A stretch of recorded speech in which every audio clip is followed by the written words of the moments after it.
karena saking mengagungkan sapi tidak mau makan sapi. Bahkan mereka siap berenang di kencing sapi, bukan hanya kencing Pak, di kotoran sapi. Jadi orang kalau menyimpang itu akal sehatnya lumpuh. Alhamdulillahi Rabbil Alamin Ar-Rahmanir Rahim. Ikhwana fiddin, azakumullah. Saudara-saudara jamaah maghrib Masjid Al-Muhajirin Delta Cilebut Barat yang dimuliakan Allah, pada pekan lalu kita telah membahas tauhid rububiyah dan pengakuan orang-orang musyrik terhadapnya. Itu di pasal yang pertama.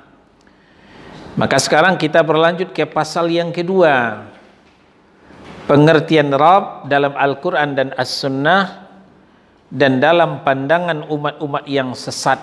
Nah, berikut nanti ada bantahan dari Allah Subhanahu wa taala, halaman 25.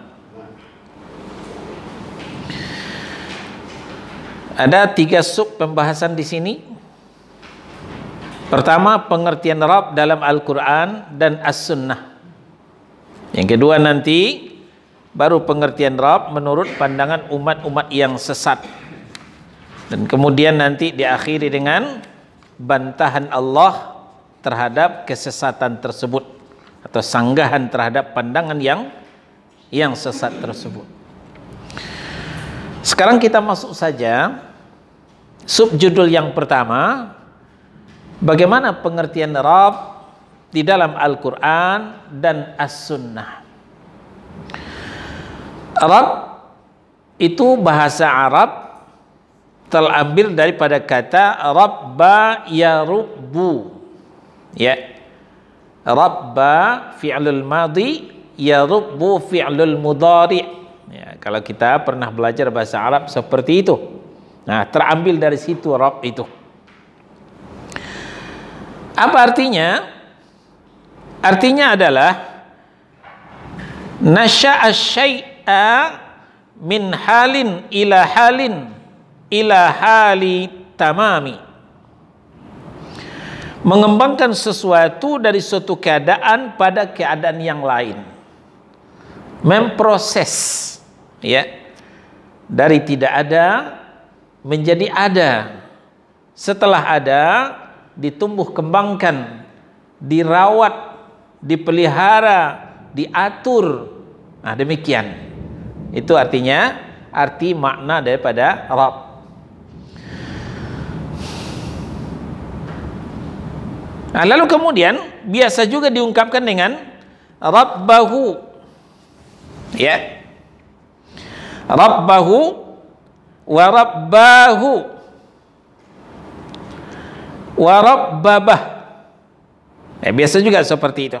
2 babnya. Nah, jadi Rabb itu adalah masdar, Rabbun, ya. Rabba yarubbu Rabbun atau Rabban, itu adalah masdar yang kemudian dipinjamkan untuk fa'il. Fa'il itu artinya pelaku. Kata Rabb, ya, kadang-kadang berdiri sendiri, kadang-kadang diidhofatkan, ada kalimat selanjutnya. Kalau kita melihat di dalam Al-Quran ataupun dalam As-Sunnah. Ya. Kata Rabb itu tidak disebutkan sendirian, melainkan khusus untuk Allah Subhanahu wa ta'ala. Jadi kalau kita menemukan kata-kata Rabb sendirian tidak ada ujungnya, itu jelas addressnya Allah Subhanahu wa ta'ala itu. Yang mencipta maksudnya. Tapi kalau disandingkan, ada ujungnya, kalimat setelahnya, maka Rabb itu bisa untuk Allah, bisa untuk makhluk. Ya. Nah, ini beberapa contoh di bawah diturunkan oleh penulis dari Al-Quran maupun dari As-Sunnah. Mana contohnya?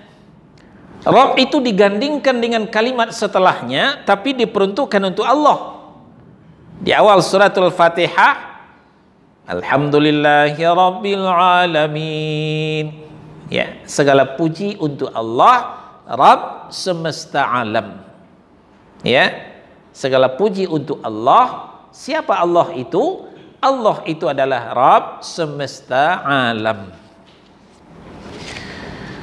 Nah, lalu demikian juga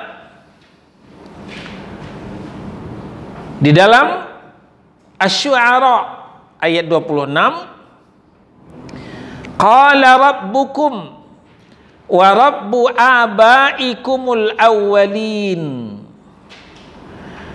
Tuhanmu dan Tuhan nenek moyangmu yang dahulu.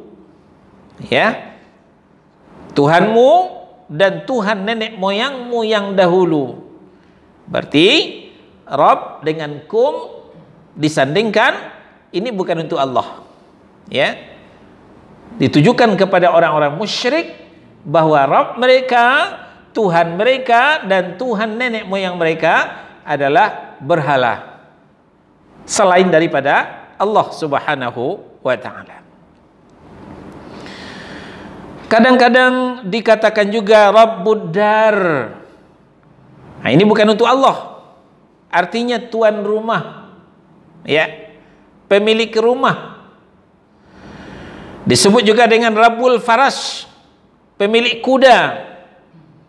Di antaranya lagi ada juga perkataan Nabi Yusuf alaihi salam. Itu dalam Yusuf ayat 42.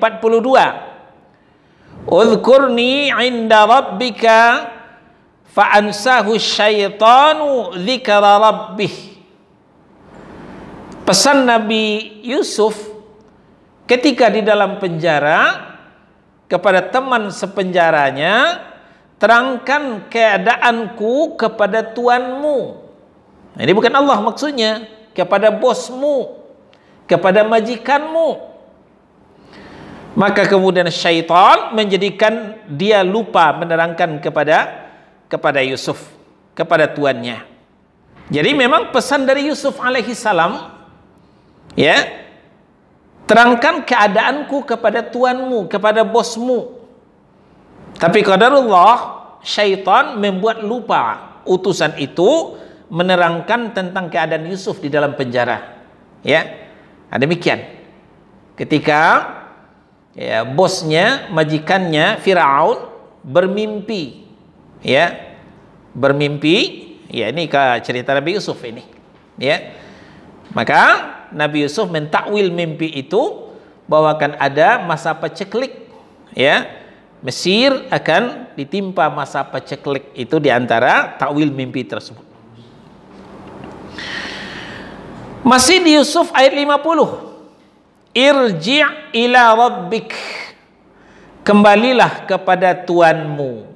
Nah, bukan kepada Allah maksudnya. Jadi Rabb digandingkan dengan kaf, ya, Rabbik bukan Allah maksudnya, tapi Tuanmu, majikanmu maksudnya. Nah, lalu di ayat 41, amma ahadukuma fayasqi rabbahu khamra. Adapun salah seorang di antara kamu berdua akan memberi minum tuannya dengan khamar. Ya, tuannya artinya majikannya, bukan Allah. Lalu kemudian yang dalam As-Sunnah itu semua dalam Al-Quran. Di dalam As-Sunnah Rasulullah Shallallahu Alaihi Wasallam bersabda dalam hadis tentang onta yang hilang. Apa kata Nabi? Hatta yajidaha rabbuha, sampai sang pemilik onta itu menemukan ontanya. Jadi rabbuha bukan Allah, tapi rabbuha adalah pemilik onta. Nah, demikian pengertian Rabb, ya, di dalam Al-Quran. Ketika Rabb itu berdiri sendiri, itu khusus untuk Allah. Ketika Rabb itu disambungkan dengan kalimat yang lain, itu bisa untuk Allah dan bisa juga untuk selain Allah. Itu melihat apa yang diceritakan. Ya. Maka jelaslah bahwa kata Rabb diperuntukkan untuk Allah Subhanahu wa taala jika ma'rifah dan mudhaf. Ya. Jika ma'rifah artinya sendirian, ya, tidak diidhafatkan. Atau diidhafatkan, dia menjadi mudhaf. Sehingga kita mengatakan misalnya Rabbul alamin, Tuhannya alam semesta. Kemudian Rabbun nas, penguasa, Tuhannya manusia. Ya. Rabbul alamin, penguasa alam semesta. Rabbun nas di surah An-Nas itu artinya Tuhannya manusia.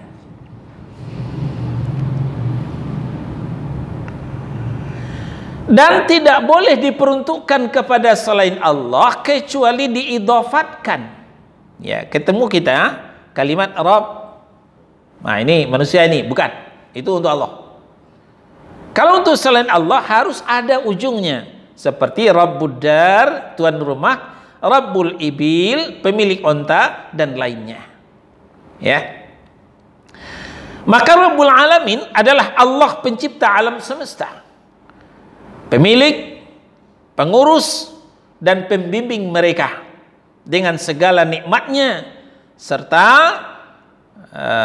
dengan mengutus para rasulnya, menurunkan kitab-kitabnya, dan pemberi balasan atas segala perbuatan makhluknya. Itulah Allah Subhanahu wa ta'ala.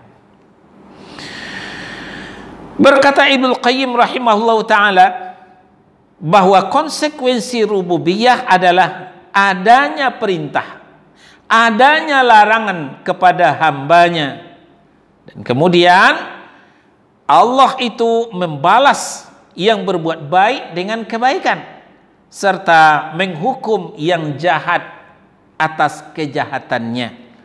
Demikian ulasan daripada Ibnu Qayyim rahimahullahu ta'ala. Selesai subjudul yang pertama, pengertian Rabb di dalam Al-Quran dan As-Sunnah. Bisa difahami ya? Ya. Kalau nggak paham nanti bertanya.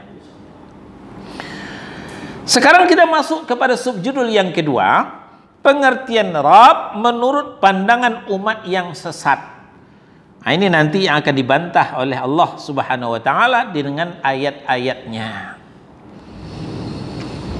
Menurut manusia, tentu manusia yang sesat yang dikatakan di sini, di samping Rabb itu Allah, masih ada Rabb yang lain. Di samping yang memberi rezeki Allah, ada juga yang memberi rezeki yang lain. Yang mencipta lain. Yang memelihara beda. Yang merusak juga lain lagi. Nah, itulah yang dikenal dengan Brahma, Siwa, Wisnu. Ya, bermacam-macam tugasnya. Yang semuanya itu di dalam pelajaran kemarin dirangkum oleh Allah Subhanahu wa taala. Ya Allah yang mencipta, ya Allah yang memelihara, ya Allah yang nanti akan menghancurkan. Tapi bagi umat yang sesat itu dibagi-bagi. Ya, dibagi-bagi. Nah, itulah sebabnya Allah membimbing kesalahan itu, kesesatan itu melalui Ar-Rum ayat 30. Apa kata Allah? Fa'aqim wajhaka lid-dini hanifa fitratallahi allati fataran nasa 'alaiha la tabdila li khalqillah dzalika ad-dinul qayyim walakinna aktsaran nasi la ya'lamun. Maka hadapkanlah wajahmu dengan lurus kepada agama Allah, tetaplah di atas fitrah Allah, maksudnya di atas fitrah tauhid yang memang dibawa sejak lahir. Ya, jangan pindah-pindah kepada keyakinan yang lain yang musyrik. Jadi tetaplah di atas fitrah Allah yang telah menciptakan manusia menurut fitrah itu. Tidak ada perubahan pada fitrah Allah. Ya, itulah agama yang lurus. Tapi sayang, 1000 kali sayang, kebanyakan manusia tidak mengetahui. Manusia yang mana? Manusia yang sesat, tidak tahu dan tidak mau tahu. Diberitahu malah tidak menerima. Nah, demikian. Padahal fitrah manusia itu, fitrah bertauhid itu sudah dibawa sejak sebelum lahir. Ya, sejak sebelum lahir. Ada juga syubhat, ya, orang datang kepada kita, Pak Gun, udah bersyahadat belum? Sudah. Kapan? Itu ketika sholat saya bersyahadat, asyhadu an la ilaha illallah. Itu bukan. Maksud saya, setelah lahir sudah bersyahadat belum? Ya, tandanya masuk Islam kita bersyahadat dulu. Nah, itu mah belum. Nah, kalau belum, ayo ke amir saya. Nah, di situ kita baiat, sumpah setia, bersyahadat, baru sah Islam kita. Jadi yang tidak baiat masih kafir. Nah, itulah dia aliran-aliran sesat, ya, banyak, bukan satu dua yang mewajibkan baiat. Yang baiat dengan amirnya itulah yang benar Islamnya. Yang tidak baiat kepada amirnya ya kafir. Kafir halal darahnya. Inilah cikal bakal daripada kaum takfiri yang gampang mengkafirkan orang.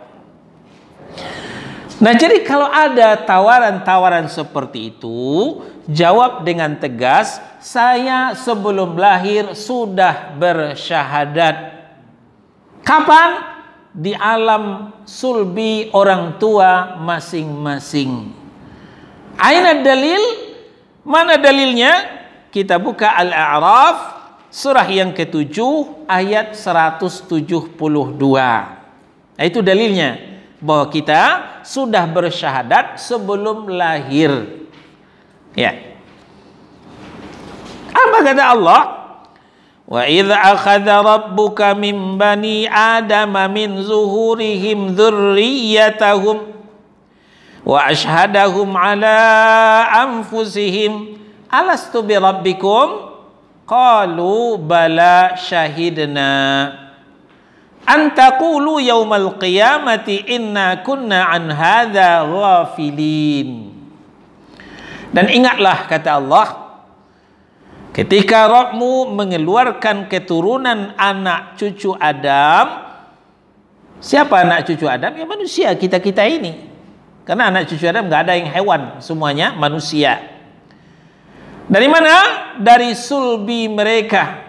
Ya, dari sulbi mereka.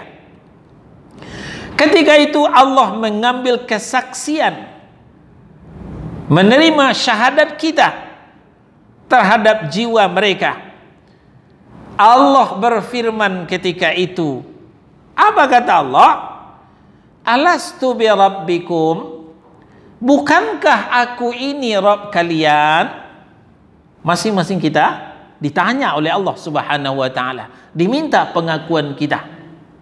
Bukankah aku ini Tuhan kalian?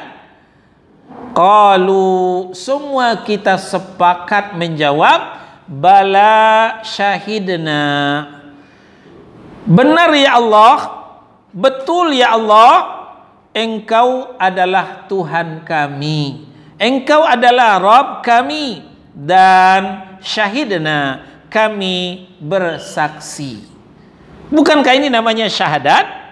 Ya, jadi kita sudah bersyahadat sebelum lahir. Jangan mau ketipu oleh aliran sesat, firqah sempalan seperti itu. Ini semua, kata Allah Subhanahu wa taala, kami lakukan agar di hari kiamat tidak ada komplain. Ya, agar di hari kiamat nanti tidak ada komplain dari kita. Ya, kalian tidak mengatakan inna kunna an hadza ghafilin. Punten ya Allah, lali aku. Supaya nanti kita nggak mengatakan demikian. Karena adanya di alam rahim, di sulbi orang tua kita. Jangankan ketika dalam sulbi, sekedar ini saja, ya, pengalamannya sekarang. Coba tanya 5 tahun yang akan datang, dia udah lupa tuh, nggak tahu dia, anak umur 1 tahun 2 tahun udah lupa dia ketika ditanya setelah dia dewasa. Apalagi di alam rahim, apalagi di alam di sulbi orang tua kita. Nah, supaya kita tidak komplain, lali aku ya Allah, maka Allah ingatkan kembali, Allah segarkan ingatan kita melalui Al-A'raf ayat 172. Berdasarkan inilah, maka kemudian Nabi menyampaikan juga kepada kita, kata Nabi dalam hadis yang diriwayatkan oleh Al-Bukhari dan Muslim dalam sahih mereka, apa kata Nabi? Kullu mauludin yuladu 'alal fitrah. Setiap anak dilahirkan di atas fitrah ketauhidan. Setiap anak manusia, ya. Bukan anak hewan. Anak manusia yang mana saja? Apakah anak Yahudi, anak Nasrani, anak Majusi, anak Hindu, anak Buddha, anak Konghucu, anak PKI, anak ateis sekalipun, anaknya lahir dalam keadaan fitrah ketauhidan. Dia sudah membawa tauhid. Nah, cuman kemudian fa'abawahu yuhawidani au yunasirani au yumajjisani. Peran orang tuanya lah kemudian, ayah bundanya lah kemudian menjadikan anak itu Yahudi, Majusi ataupun Nasrani, baik secara langsung maupun secara tidak langsung. Secara langsung orang tuanya memang Yahudi, maka ketika anaknya sampai segini dibawa ke sinagong. Sinagong itu tempat ibadahnya Yahudi. Orang tuanya Katolik Protestan, maka anaknya dibawa ke gereja. Anaknya Hindu atau Buddha, maka anaknya dibawa ke pura misalnya. Ini secara langsung merubah anaknya dari tauhid kepada musyrik. Atau secara tidak langsung, misalnya pergantian tahun baru diberikanlah anaknya trompet, berisiklah hilir mudik komplek ini, on. Secara tidak langsung telah merubah anak itu menjadi Yahudi. Karena trompet itu adalah syariatnya orang Yahudi. Sebelum disyariatkan azan, ada usulan dari salah seorang sahabat bagaimana menandakan waktu masuk, bagaimana memanggil orang ke masjid. Yuk kita cari lonceng yuk. Teng teng teng teng teng teng teng teng, waktu zuhur masuk. Teng teng teng teng teng teng teng, waktu asar masuk, begitu seterusnya. Lalu dibantah oleh Nabi SAW, jangan. Itu tasyabbuh, menyerupai Nasrani, lonceng itu. Pakai trompet gimana? On, maghrib masuk. On, isya masuk. Subuh juga begitu. Ditolak juga. Ini menyerupai Yahudi, nggak boleh. Nah, maka kemudian turunlah syariat azan untuk menandakan waktu masuk, memanggil waktu orang ke masjid. Atau umpamanya, ya, sebelum pergantian tahun Natal bersama, atau bikin spanduk selamat Natal.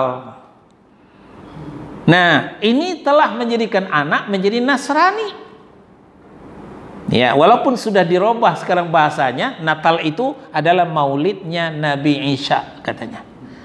Ya, Natal itu adalah maulidnya Nabi Isa. Sama saja. Natal, maulid, ya. Kan ada di kampus itu dies natalis. Ya, sama ulang tahun. Ulang tahun itu adalah syariatnya Nasrani. Maka kita jangan ikut-ikutan. Kalau di luar sana ada happy birthday to you, kan gitu. Nah, kita jangan adakan pula di anak kita selamat ulang tahun, ya, potong lilinnya, ya, potong lilin, potong kue. Potong kuenya, makan lilinnya, itu ya. Ada aku bolak-balik jadinya. Itu namanya telah menjadikan anak sebagai Nasrani, ulang tahun. Nah, begitupun ketika pergantian tahun bakar petasan, kembang api, itu telah menjadikan anak menjadi majusi. Karena yang bermain api itu adalah syariatnya majusi.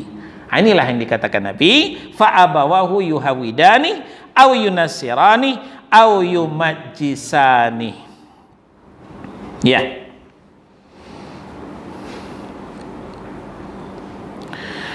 Nah, jadi seandainya seorang manusia diasingkan dan dibiarkan fitrahnya, pasti ia akan mengarah kepada tauhid yang dibawa oleh para rasul. Contohnya Ibrahim kecil, belum jadi nabi, itu sudah bertauhid duluan. Ya. Karena kefitrahannya itu terbimbing terus. Walaupun kemudian bila sempat terkagum-kagum dengan matahari, itu dianggap Tuhan, tapi setelah terbenam nggak jadi. Lihat lagi bulan purnama, itu dianggap Tuhan, setelah terkubur nggak jadi. Begitupun bintang-bintang. Akhirnya beliau berkesimpulan, Tuhanku adalah yang menciptakan semua ini. Yang menciptakan matahari, menciptakan rembulan, menciptakan bintang gemintang. Nah, jadi kita kembali. Seandainya seorang manusia diasingkan dan dibiarkan fitrahnya, pasti ia akan mengarah kepada tauhid yang dibawa oleh para rasul sebelumnya, yang disebutkan oleh kitab suci dan ditunjukkan oleh alam semesta. Ya, innal ladzina yadhkuruna Allaha qiyaman wa qu'udan wa 'ala junubihim wa yatafakkaruna fi khalqis samawati wal ard ma khalaqta hadza batilah. Orang yang senantiasa berzikir, baik dalam keadaan berdiri, duduk, dan berbaring, lalu memikirkan tentang ciptaan langit dan bumi, ya, sampailah dia kepada suatu kesimpulan, Rabbana ma khalaqta hadza batilah. Ya, wahai Rabb kami, ternyata engkau ciptakan semua ini tidaklah sia-sia. Maka dia akan sampai kepada tauhid. Ya.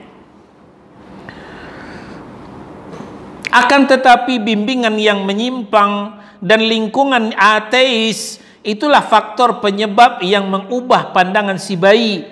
Dari sanalah seorang anak manusia mengikuti bapaknya dalam kesesatan dan penyimpangan.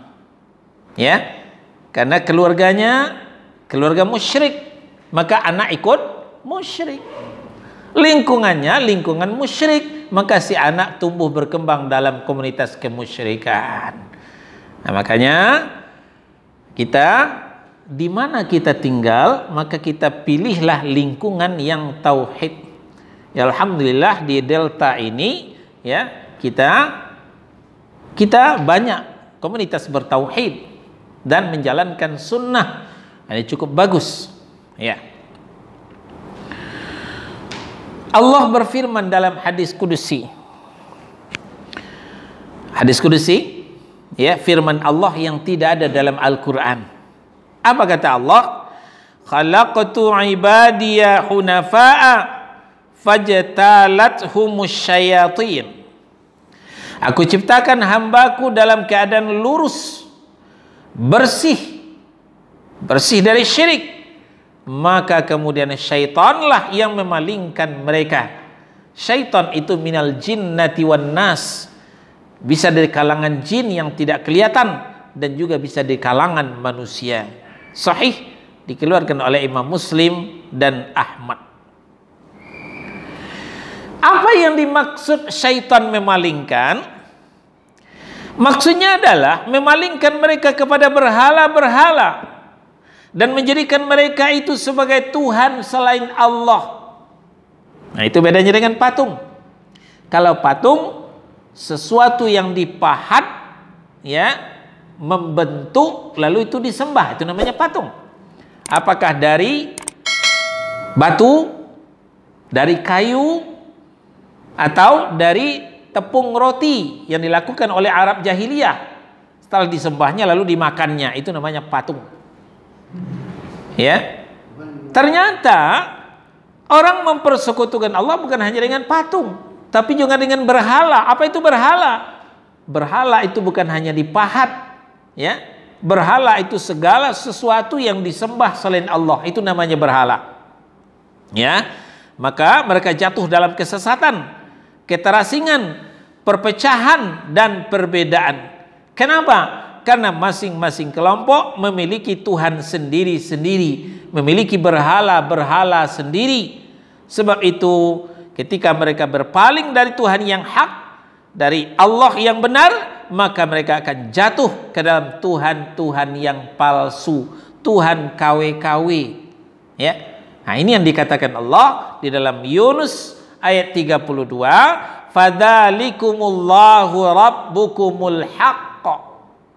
Maka zat yang demikian itulah Tuhan yang benar, itulah Allah Tuhanmu yang sebenarnya. Lalu yang lain bagaimana? Yang lain, famadza ba'dal haqqi illa dhalal. Ya, yang lain itu maka tidak ada sesudah kebenaran itu melainkan semuanya kesesatan. Ya. Pengambilan Tuhan kepada selain Allah itu adalah kesesatan. Ya. Nah, maka orang mengatakan kajian kita nyesat-nyesatin orang. Ya memang sesat, disesatkan. Masa yang sesat dikatakan benar? Allah yang mengatakan yang benar itu cuma satu. Ya, fadzalikumullahu rabbukumul haq, kata Allah. Maka zat yang demikian itulah Allah Tuhanmu yang sebenarnya, Tuhanmu yang hak. Maka konsekuensinya famadza ba'dal haqqi illa dhalal. Maka tidak ada selain Allah itu, selain kebenaran itu, melainkan kesesatan. Ya, sebut aja lah satu-satu. Penyembahan kepada selain Allah itu semuanya sesat. Selanjutnya, kesesatan itu bak samudra yang luas, tidak memiliki batas dan tepi. Dan itu pasti terjadi pada diri orang-orang yang berpaling dari Allah Subhanahu wa taala. Mungkin kalau kita mengikuti perkembangan kesesatan, ternyata kesesatan itu tidak berakhir. Tumbuh lagi, digrebek oleh polisi, tar tumbuh lagi di tempat lain, digrebek, berhentikah? Tidak, tumbuh lagi. Ya, di mana-mana seperti itu. Ya, kesesatan itu berkembang terus. Kenapa? Karena iblis dan syaitan belum pensiun. Itu masalahnya. Ya, maka dia akan sesatkan terus anak Adam untuk temannya di neraka. Kapan pensiunnya? Ya kiamat pensiunnya. Kembali ke surah Yusuf ayat 39 sampai 40. Nah, di situ diterangkan, arbabun mutafarriquna khairum amillahul wahidul qahar ma ta'buduna min dunihi illa asma'an sammaitumuha antum wa aba'ukum ma anzalallahu biha min sultan. Manakah yang baik? Ya, Yusuf menggelitik kesadaran orang-orang di sekelilingnya ketika itu. Manakah yang lebih baik, Tuhan-Tuhan yang bermacam-macam itukah, ataukah Allah yang Maha Esa lagi Maha Perkasa? Kamu tidak menyembah yang selain Allah itu, melainkan hanya menyembah nama-nama yang kamu dan nenek moyangmu membuat-buatnya. Itu adalah ekspresi, ya, daripada kamu dan orang-orang sebelum kamu, ya, berkreasi dan berinovasi untuk membuat Tuhan-Tuhan selain Allah. Ya, Allah tidak menurunkan suatu keterangan pun tentang nama-nama itu. Ya, kalau di zaman Nabi namanya Lata, Uzza, Hubal, Manat. Ya, itu adalah buatan mereka dan nenek moyang mereka. Dan syirik dalam tauhid rububiyah, yakni dengan menetapkan adanya dua pencipta yang serupa dalam sifat dan perbuatannya. Demikian juga ada yang memelihara selain Allah, ya, yang suka pakai jimat. Untuk apa jimat nih Pak? Penangkal mati katanya. Ya, penangkal. Jimat penangkal. Apa kata Nabi? Innar ruqa wat tamaima wat tiwalah syirkun. Innar ruqa, sesungguhnya jampi-jampi, ya, wat tamaim, dan ajimat penangkal, wat tiwalah, pelet, pengasih, penglaris, semuanya itu adalah syirik. Kenapa? Karena ada terbesit dalam benaknya ada yang memelihara selain daripada Allah. Ya, teringat dulu ada isu kolor hijau. Waktu itu saya masih di Jakarta Timur. Di sini ada juga nggak? Ada. Orang rame-rame cari daun kelor, bambu kuning, lalu dipaku di pintu masuk supaya kolor hijau jangan masuk katanya. Nah, ini syirik dalam rububiyah. Nah, syirik dalam tauhid rububiyah yaitu dengan menetapkan adanya dua pencipta yang serupa dalam sifat dan perbuatannya. Itu adalah mustahil. Akan tetapi sebagian kaum musyrikin meyakini bahwa Tuhan-Tuhan mereka memiliki sebagian kekuasaan dalam alam semesta. Di samping Allah memberi rezeki, Nyi Roro Kidul juga mengasih rezeki. Maka diadakanlah sesajen ke sana. Penunggu Gunung Merapi juga membawa rezeki. Maka adakanlah sesajen ke sana. Ada lagi sedekah laut, ya, supaya penguasa pantai selatan memberikan rezeki. Ini adalah semua syirik dalam rububiyah. Nah, syaitan telah mempermainkan mereka dalam menyembah Tuhan-Tuhan tersebut, dan syaitan mempermainkan setiap kelompok manusia berdasarkan kemampuan mereka masing-masing. Kalau manusianya tidak sekolah, yang menggoda juga syaitan yang enggak sekolah. Kalau manusianya intelek, yang menggodanya syaitan intelek juga.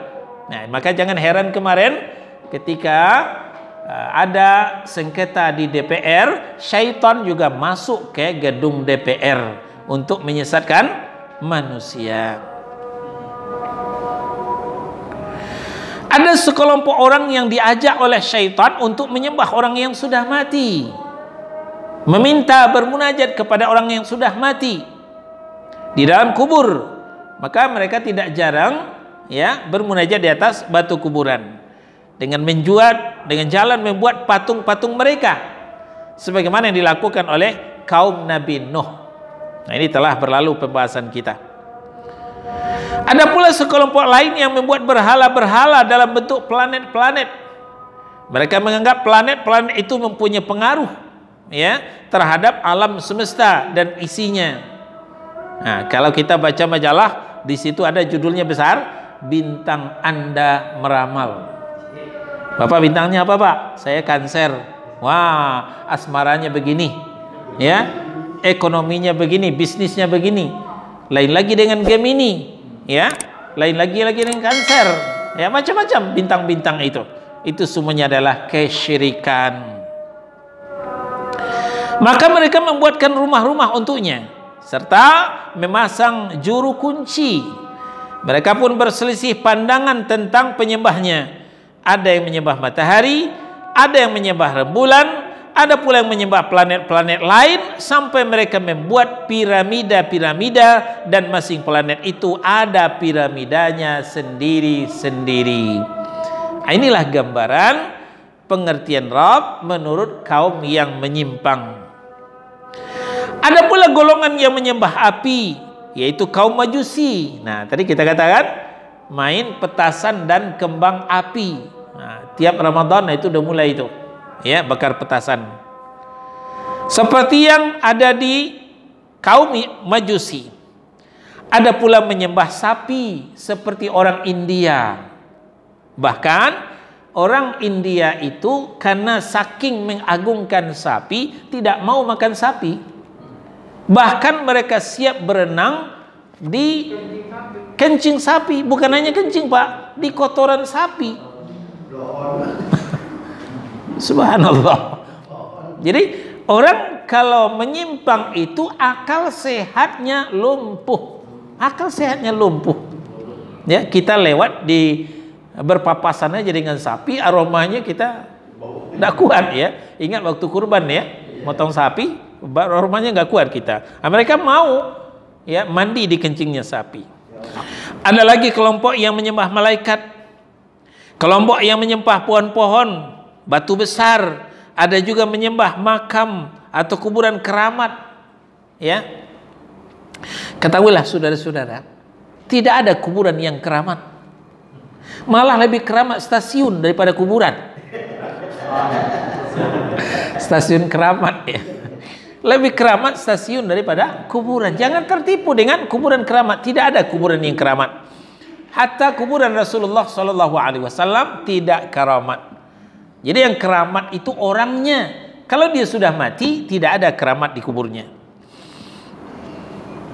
Semua ini penyebabnya karena mereka membayangkan dan menggambarkan benda-benda tersebut mempunyai ya sebagian daripada sifat rububiyah Allah. Ya, di pasal 1 telah kita sampaikan, kita mentauhidkan rububiyah, ya. Tapi anggapan ada selain Allah yang mempunyai sifat rububiyah, itulah yang menyebabkan penyimpangan-penyimpangan. Ada pula yang menganggap berhala itu mewakili hal yang gaib. Ya. Dia tidak menyembah berhala. Tapi berhala itu dianggap mewakili Allah. Ada anggapan seperti itu. Ibnu Qayyim berkata, perbuatan berhala pada mulanya adalah menggambarkan terhadap Tuhan yang gaib. Karena Tuhan tidak bisa dilihat, susah berkomunikasi dengan Tuhan, nah, maka mereka berkomunikasi melalui berhala. Mereka membuat patung berdasarkan bentuk dan rupa sesuatu yang dipertuhankan agar bisa menjadi wakilnya serta menggantikan kedudukan Tuhannya. Kalau tidak begitu, maka sesungguhnya setiap orang yang berakal tidak mungkin akan memahat patung dengan tangannya sendiri, kemudian meyakini dan mengatakan bahwa patung pahatannya itu sendiri adalah Tuhan sembahannya.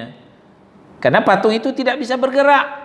Tuhan itu benda mati, mustahil. Nah, tapi keyakinannya bukan menyembah patung, tapi menyembah Tuhan. Dia berperantara dengan patung tersebut, katanya. Nah, itulah yang dijadikan alasan bagi penyembahan kuburan, baik dahulu maupun sekarang. Mereka mengira orang mati itu dapat membantu mereka, juga dapat menjadikan perantara antara mereka dengan Allah dalam pemenuhan hajat-hajat mereka. Nah, inilah yang dikatakan tawasulan. Tawasulan di kuburan. Karena orang mati itu dianggap bisa menyampaikan doanya kepada Allah Subhanahu wa ta'ala. Ya, bukan berarti tidak boleh tawasulan, boleh tawasulan, tapi tawasul kepada yang aktif, bukan kepada yang pasif. Ya, nanti akan kita sampaikan bagaimana tawasul yang masyru'ah, yang disyariatkan itu. Ya, nanti ada waktunya nanti.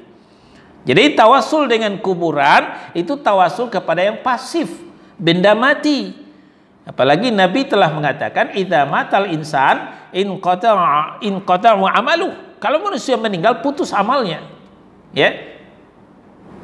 Tidak bisa berbuat apa-apa. Kalau nggak percaya besok, kalau ada jamaah kita ini yang meninggal, agak cepat datang ke rumah duka, lihat kanan kiri nggak ada orang, buka tutupnya, jewer telinganya. Bergerak enggak dia mayat itu? Enggak bergerak.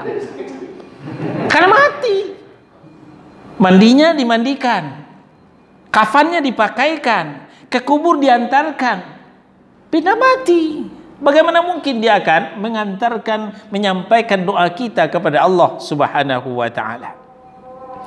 Ini yang diyakini penyembah berhala. Ini yang diyakini penyembah kuburan. Sebagaimana Az-Zumar ayat 3. Ma na'buduhum illa liyaqarribuna ilallahi zulfah. Ketika ditanyakan, kenapa kalian menyembah kuburan? Kenapa kalian menyembah patung? padahal kamu tahu Allah yang menciptakanmu. Apa jawaban mereka? Kami tidak menyembah mereka, melainkan supaya mereka mendekatkan kami kepada Allah dengan sedekat-dekatnya. Bertawasul melalui mereka. Titian ayat polongan nasok. Itu kata orang barat seperti itu. Yunus ayat 18. Kita di halaman 31.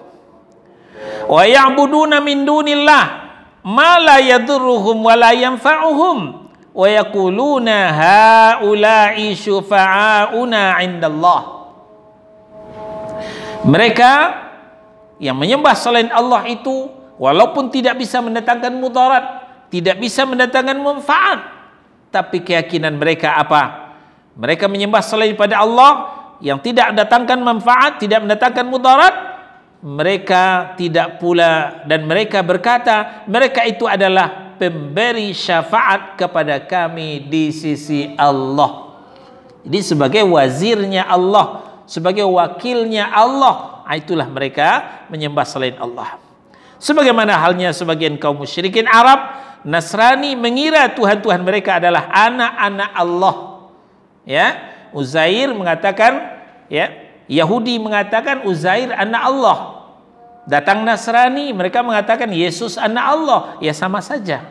Ya, sama saja. Kaum musyrikin Arab menganggap malaikat adalah anak Allah, anak perempuan Allah. Orang Nasrani menyembah Isa atas dasar anggapan ia sebagai anak laki-laki Allah. Apakah Allah menerima alasan-alasan ini? Tidak, saudara-saudara. Allah menyanggahnya, Allah membantahnya melalui ayat-ayatnya. Itulah subjudul yang ketiga besok insyaallah, sanggahan terhadap pandangan yang batil di atas. Alhamdulillahi Rabbil Alamin Ar-Rahmanir Rahim